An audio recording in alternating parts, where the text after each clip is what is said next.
Hello, it's good to be able to talk to you all again, and I hope you enjoyed last week's assembly about Noah and the rainbow. And this week we're going to look at one of those colours. We're going to look at the colour red. And today's story comes from the Bible. I've got my Rainbow Good News Bible here again, and it's something that Jesus did. And it involves food and drink, and it involves a wedding. I'm sure lots of you have been to weddings, and they're usually great times of celebration. We enjoy seeing our friends get married, and then we enjoy a party afterwards.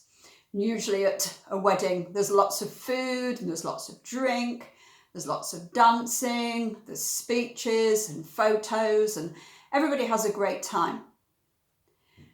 And when Jesus was alive, in the part of the world where he lived, weddings were also really special. And they didn't just last for a day, the weddings would last for several days, maybe a week. Just imagine going to a party every day for a whole week. And these weddings were great times of happiness and joy, but they were also quite difficult for some of the families because they had to plan food and drink and entertainment for lots of people for all of that time. Well, in today's event, Jesus had been invited to a wedding. We don't know whose wedding it was. Maybe it was somebody from the family, but Jesus had gone to a wedding. And as usual, the party had started and everybody was having a great time. People would be having lots of things to drink. There'd be food, maybe some meat, maybe some cheese, maybe some bread, lots and lots of wine. And people would be very happy. And something unusual was about to happen at this wedding party, because the wedding was underway, but suddenly the wine had all gone. This could have been such a disaster. The party had hardly been underway and all the wine was gone. Nothing left.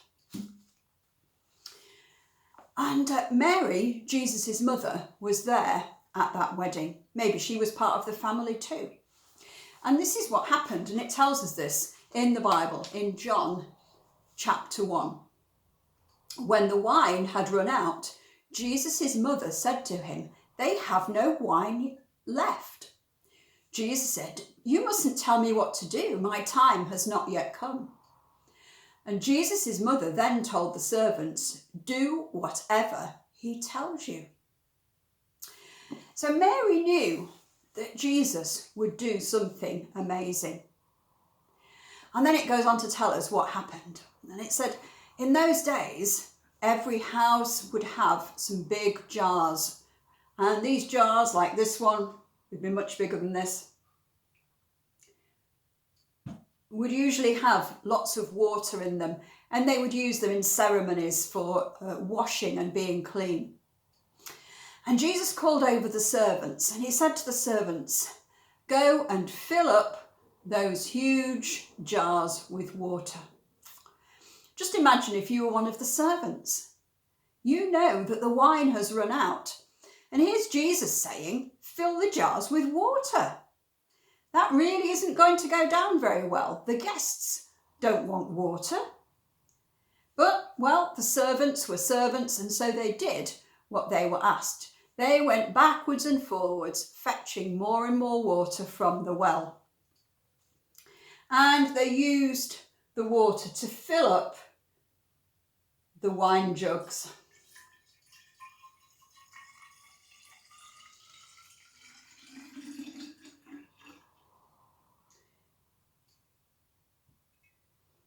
And then it says here, Jesus said to the man in charge of the feasts, "Now, take some of the water to the man in charge."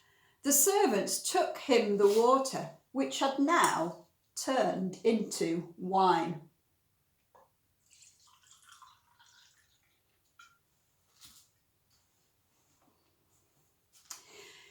It says they took it to the man in charge and he tasted it. He didn't know where this wine had come from.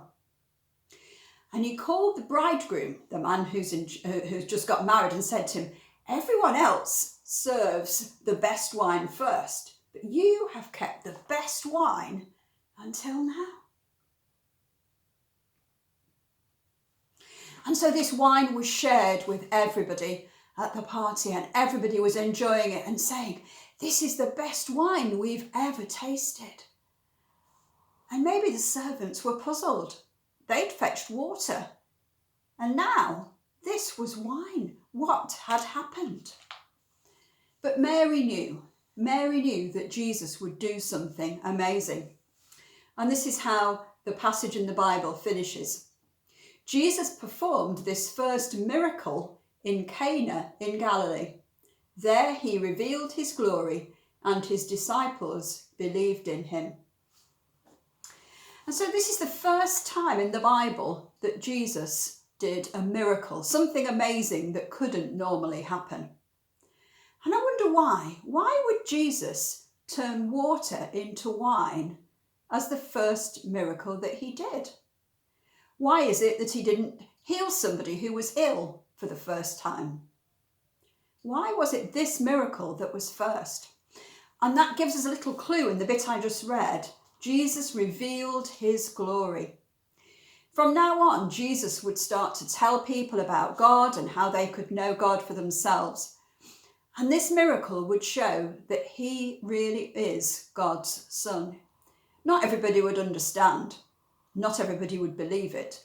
But this was the beginning of Jesus proving that he had come from God. And not only that, but he really cared about people. He wanted them to be happy. He didn't want a disgrace to come on the family because they'd run out of wine. And Jesus wanted to show that he could give things in abundance, lots of things, not just a little bit of wine, but lots of wine, not just cheap wine, but the best wine. And so Christians believe that Jesus is really God's son, that he came to bring life, and life in all of its goodness, so that people could be happy and know God to be with them. And that was just the beginning of Jesus's time. He would do many, many miracles, but really he would show people how they could know God for themselves. So I think as we think about the colour red, and it reminds us of the red wine, it can remind us that Jesus came to bring life and joy and happiness to all those that would trust and believe in him. So thank you for listening this week. And next week we'll have a look at the next colour, which will be orange. So thank you and have a great week, all of you.